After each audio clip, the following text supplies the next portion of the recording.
Labdien! Šoreiz esmu izvēlējusies tēmu korporatīvā sociālā atbildība. Un kāpēc es izvēlējos šo tēmu? Tāpēc, ka, manuprāt, ļoti daudz no tām nebūšanām, kas šobrīd notiek Latvijā, notiek tādēļ, ka ļoti daudzi cilvēki, ļoti daudz uzņēmumi, ļoti daudz valsts institūcijas un arī politiķi ir pārāk daudz domājuši īstermiņā. Bet korporatīvā sociālā atbildība biznesa pasaulē ļauj paskatīties uz biznesa attīstību daudz ilgākā laika perspektīvā un domāt par ilgtermiņu. Un jāsaka arī, ka 2008. gada pašā sākumā, tad, kad Latvijā vēl tikai runāja par iespējamiem ekonomikas pārkaršanas draudiem, notika arī Latvijas darbdevēju konfederācijas līderu brokasts, kurās piedalījās arī valsts prezidents. Un šajās brokastīs bija sapulcēti kopā gan uzņēmēji, gan politiķi, gan ierēģi, gan arī nevalstisko organizāciju pārstāvi, tā skaitā arī arotbiedrības, un tik ļoti daudz runāts par atbildību. Mūsu kopējo atbildību pret valsti un mūsu kopējo atbildību pret uzņēmumiem un patiesībā arī vienam pret otru.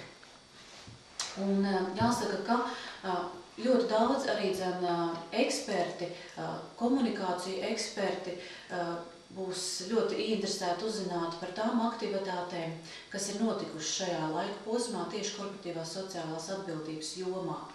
Jo Latvijā ir uzņēmumi, kas domā ilgtermiņā, un tādēļ būtu ļoti svarīgi, ka visa sabiedrība iesaistītos un arī atbalstītu šādus uzņēmumus.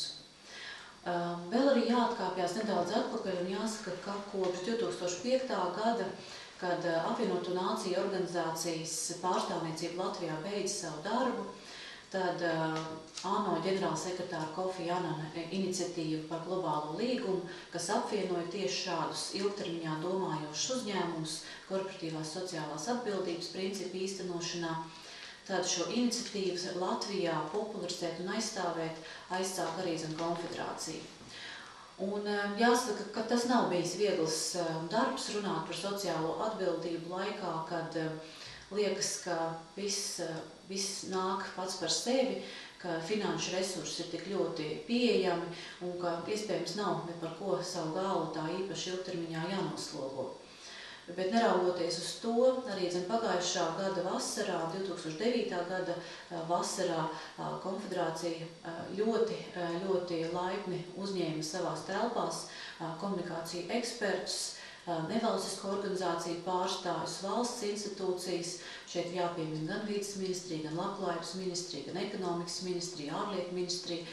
Protams, jāpiemina arī kontrolējošās iestādes, kā valsts darba inspekcija, arī Latvijas reklāmas asociācija, Latvijas sabiedrisko attiecību uzņēmumu asociācija un citas, lai pārunātu par to, kā tad tomēr mēs varam raudzīties ilgtermiņā, ņemot vērā to pieredzi, ja tos grābekļus, uz kuriem mēs uzkāpām, domājot tikai par savu pašlabumu vai savu izaugsmi īstermiņā. Un jāsaka, ka kopš pagājušā gada vasaras ir izstrādāts pamats, lai Latvijā veidot korporatīvās sociālās atbildības platformu, un tajā iesaistās ne tikai uzņēmumi, un ar to šī platforma ir īpaša, bet tajā tiek piesaistīti arī komunikācijas speciālisti, lēmumu pieņēmēji un pieņemto lēmumu uzraugi. Un šo visu pušu sadarbības rezultātā būs iespēja izvērtēt to, vai mēs spējam Latvijā paskatīties uz sevi no malas un kā mēs Latvijā praktiski dzīvē ieviešam korporatīvās sociālās atbildības principus. Jāsaka, ka Latvijas uzņēmumi jau ilgākā laika periodā ir centušies ieviest dažādus standartus, kas attiecās uz sociālo atbildību, bet jāsaka, ka tieši šogad mēs arvien vairāk jau pašā gada sākumā dzirdam par to, ka sociālās atbildības ziņojumus pieprasa no Latvijas uzņēmumiem gan pašmāju sadarbības partneri, gan arī ārvalstu sadarbības partneri.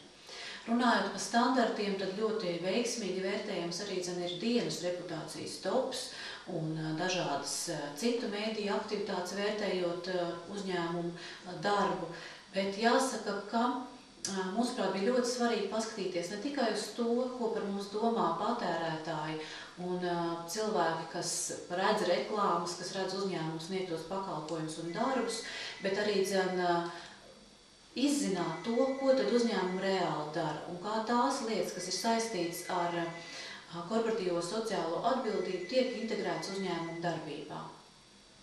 Un šajā gadījumā mēs kopīgi šīs platformas ietvaros pirmām kārtām definēsim par to, kas tad ir sociālā atbildība, kā mēs to Latvijā reāli un praktiski saprotam, kādas ir mums iespējas korporatīvo sociālo atbildību atbalstīt. Un otra lielā sadaļa ir saistīta ar praktisku arī padomu, savstarpējo informācijas apmaiņu starp tiem cilvēkiem, kuru klienti, piegādātāji vēlas saņemt gan šo sociālās atbildības ziņojumus, gan arī uzņēmumus, kas domā par savu reputāciju un vēlas iesaistīties korporatīvās sociālās atbildības indeksa veidošanā Latvijā. Paldies!